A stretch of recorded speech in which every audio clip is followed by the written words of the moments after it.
Assalamualaikum warahmatullahi wabarakatuh. Halo, perkenalkan nama saya Linda Kapang dengan NIM 4524222005 dari kelas A Teknik Geologi Universitas Negeri Gorontalo. Pada video kali ini saya akan membahas mengenai metode geologi lapangan. Metode geologi lapangan merupakan cara-cara yang digunakan untuk mempelajari struktur dan sifat batuan yang ada pada suatu lapangan atau tingkapan. Metode geologi lapangan merupakan kajian dasar yang utama untuk memperoleh pengetahuan mengenai geologi. Metode ini bisa dilakukan dengan cara mengunjungi lapangan singkapan. Metode geologi lapangan memiliki tahapan-tahapan dari persiapan peralatan hingga sampai pada pelaksanaan lapangan. Tahapan persiapan lapangan memuat persiapan alat dan bahan yang akan dibawa saat ke lapangan, dan tahap pelaksana lapangan merupakan tahapan inti dari pengambilan data lapangan dengan pengamatan atau observasi. Lapangan singkapan merupakan tempat yang akan menjadi lokasi tujuan pengamatan, di mana keadaan batuan atau tanah dapat diamati. Secara umum, lokasi singkapan yang baik yaitu pertama, terdapat kontak dari 2 atau lebih litologi. Namun, jika ditemukan hanya satu litologi, itu tidak menjadi masalah, tetap akan menjadi data geologi. Namun, yang lebih baik terdapat 2 litologi. Kedua, yaitu batuan yang masih fresh. Namun, jika di lapangan didapati yang sudah tidak fresh, dia tetap akan sama pada hal pertama, tetap akan menjadi data lapangan. Dan kemudian ketiga, terdapat struktur geologi maupun struktur batuan yang jelas.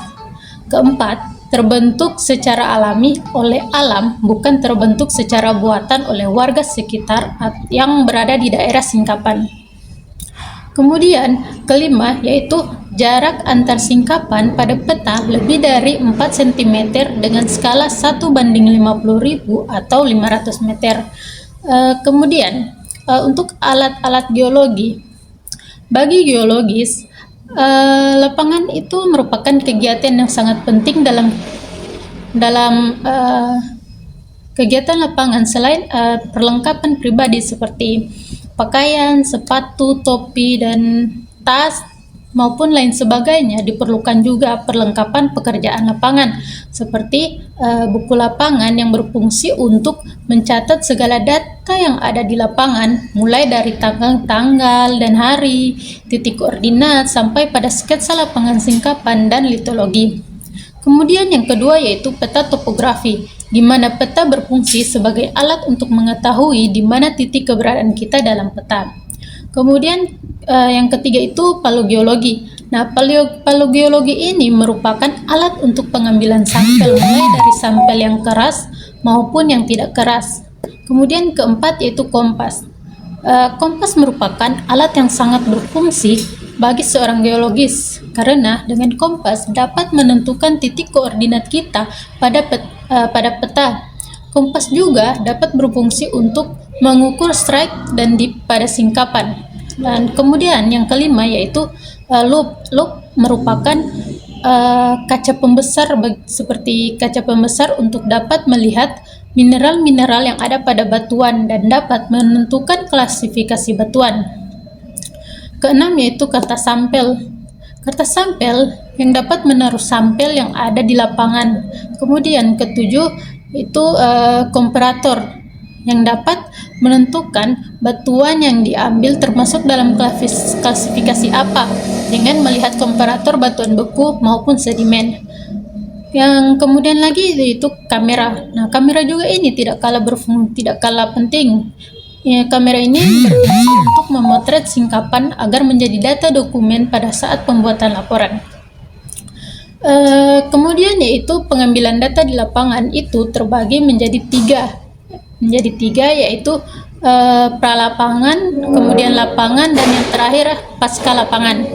Untuk pralapangan memuat aspek yang pertama, mengenali cuaca sebelum ke lapangan. Mengenali cuaca penting agar kesiapan menghadapi cuaca yang mungkin bisa tiba-tiba hujan dapat dilakukan. Kemudian persiapan alat dan bahan. Nah, tentunya sebelum turun ke lapangan sebaiknya kita menyiapkan alat-alat di lapangan karena tidak mungkin seorang geologis ke lapangan itu tanpa adanya alat-alat lapangan.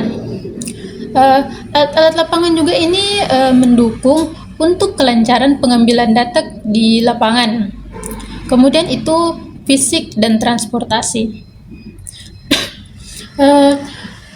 Fisik itu sangat berpengaruh pada saat di lapangan, dan untuk transportasi juga harus mendukung untuk perjalanan kita saat dari titik kumpul ke lokasi pengamatan. Kemudian telah ada perizinan, dan sebelum berangkat tentunya kita tetap harus berdoa. Nah, untuk yang di lapangan, aspek yang harus dilakukan yaitu dengan yang pertama itu menjelajahi daerah sekitar singkapan, pengamatan secara teliti, kemudian mengetahui jenis singkapan, kemudian melakukan pengukuran dan mengamati keadaan batuan, mengambil sampel, membuat sketsa, menentukan lokasi di mana pengamatan itu dilakukan, dan mencatat segala data yang ada di lapangan. Dan yang terakhir yaitu pasca lapangan, di mana ada dua yang dilakukan sesudah dari pasca lapangan itu, yaitu yang pertama pengolahan data dan yang kedua pembuatan laporan. Baiklah, itulah yang bisa saya sampaikan dari materi meteorogeologi lapangan. Lebih dan kurangnya saya mohon maaf. Wabillahi taufiq wal hidayah. Wassalamualaikum warahmatullahi wabarakatuh.